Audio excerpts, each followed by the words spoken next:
take this job and shove it. I ain't working here no more. Seriously. It did cause a bit of a ruffle. Gave a proper notice, plenty of time. Metal, passion, and a heartbreak nobody saw coming. The real story of Ian Roussel. Most people look at a pile of rusted, forgotten metal and see junk. Ian Roussel looks at it and sees the future. He sees the lines of something that doesn't exist yet. The shape of a machine that has never rolled down a road, never turned a single head, never made a single jaw drop, but will, soon, because of him. He has taken vehicles that the rest of the world gave up on and turned them into rolling sculptures that have been shipped across oceans to collectors who couldn't believe a human being made something like that by hand. He has built things that look like they belong on another planet. Things that look like dreams that somehow escaped someone's head and became real. He has done it from a shop in Southern California with a crew that believes in the work as much as he does. And he has done all of it while carrying something most of his fans never knew about. A heartbreak so deep that it didn't just change his personal life. It changed who he was as a builder, as an artist, and as a man. This is the story most people haven't heard, the full picture behind the legend. And it starts the way the best stories always do, with a kid, a beat-up car, and a father who loved engines. Ian Roussel was born in November of 1970 and grew up in a quiet, rural pocket of Southern California. The kind of place where the pace of life gave a restless, curious kid room to think. He was an only child, which meant a lot of his world was shaped by the adults around him. And the most influential adult in his early years was his father. His dad was what you might call genuinely obsessed with machines. The kind of person who was always elbow deep in an engine, always listening for a sound that wasn't quite right, always figuring out how to make something run better. For a young boy with an instinctive hunger to understand how things worked, being around that energy was like growing up in a classroom that never closed. He didn't just learn to love cars. He learned to think about them the way an artist thinks about a canvas, as something waiting to be transformed into whatever you had the vision and the nerve to make it. By the time he was 14, that instinct had already taken root in a serious way. His grandmother had an old Volkswagen sitting outside collecting rust and memories, going absolutely nowhere. She made him an offer. If he could get it running, it was his. That was all the motivation he needed. He dug in. He figured it out. And somewhere in the process of coaxing life back into that forgotten machine, something clicked into place inside him that would never unclick. This was what he was supposed to do, not as a job, not as a hobby, as a calling. School was never really his element. He was bright and energetic and full of ideas, but sitting still inside a classroom when the real world was right outside the door. That was a tension he never fully resolved. He played football and baseball, stayed active, developed a discipline through athletics that would serve him in different ways later. But the classroom could not hold him the way the garage could. When he graduated high school in 1989, the path ahead of him was not a question. It was an answer he had already known for years. He did not go to college. He went straight to work. And he went to work for some of the biggest names in the custom car world. Legendary builders whose reputations were established long before Ian ever walked through their shop doors. He was not there to coast on someone else's reputation. He was there to absorb everything he could, to learn at the highest level available, and to build his own work on the side, taking completed projects to major car shows where they competed against the best in the country. He was not just proving to others that he belonged. He was proving it to himself. By 1992, he was ready. He was 22 years old.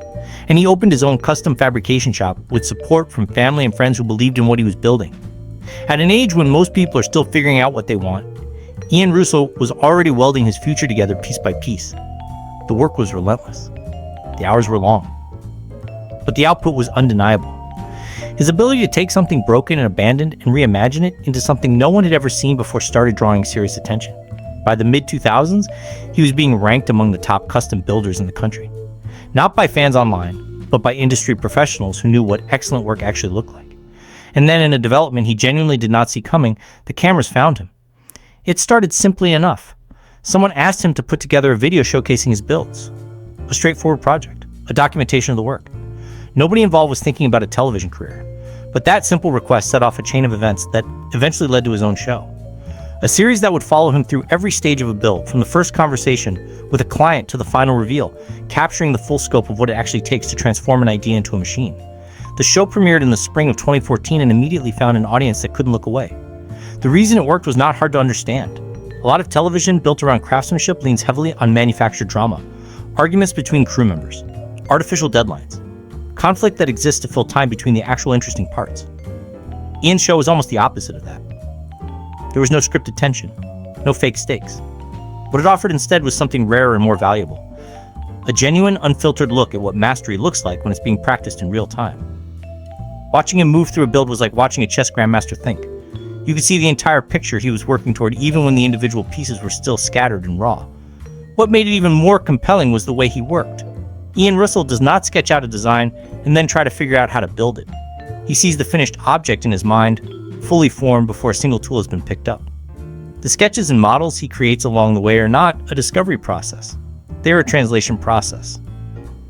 Taking what already exists clearly in his imagination and communicating it to the people around him. That kind of spatial thinking, that ability to hold a complete three-dimensional object in your head and rotate it and refine it before it physically exists, is genuinely rare.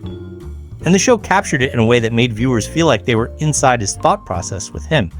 Every project brought a different set of challenges, rare parts that didn't exist anymore and had to be fabricated from scratch, mechanical problems that required solutions nobody had ever tried before, design elements that pushed the limits of what metal could actually be coaxed into doing. Ian never flinched at any of it. Obstacles weren't setbacks in his shop. They were just the interesting part of the problem. His crew. Fabricators, engineers, craftsmen who each brought something specific and essential to the table. Fed off that energy. The environment he created was one where creativity was expected and experimentation was welcomed, and the results reflected both of those things in every finished build. Some of the most memorable projects have been the ones that barely seemed possible. A machine inspired by the bubble-top cars of the 1960s that evolved into something that looked genuinely extraterrestrial. Tiny bicycle-style wheels up front, massive dragster wheels in the back, and engines sitting exposed and aggressive, a giant fin cresting the top of the bubble.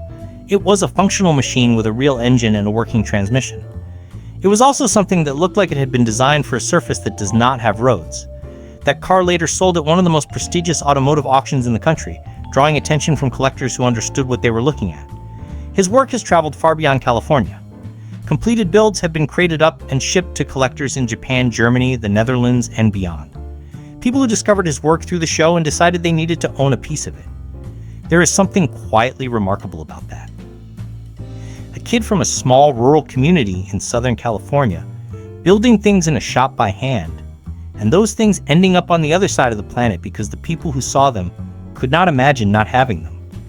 If this story is connecting with something in you, if the idea of someone pouring everything they have into a craft and watching it reach people across the world resonates, please share this. Because what we haven't talked about yet is the part of Ian Roussel's story that changed him in ways no build ever could. The moment that stopped everything, and it's worth hearing.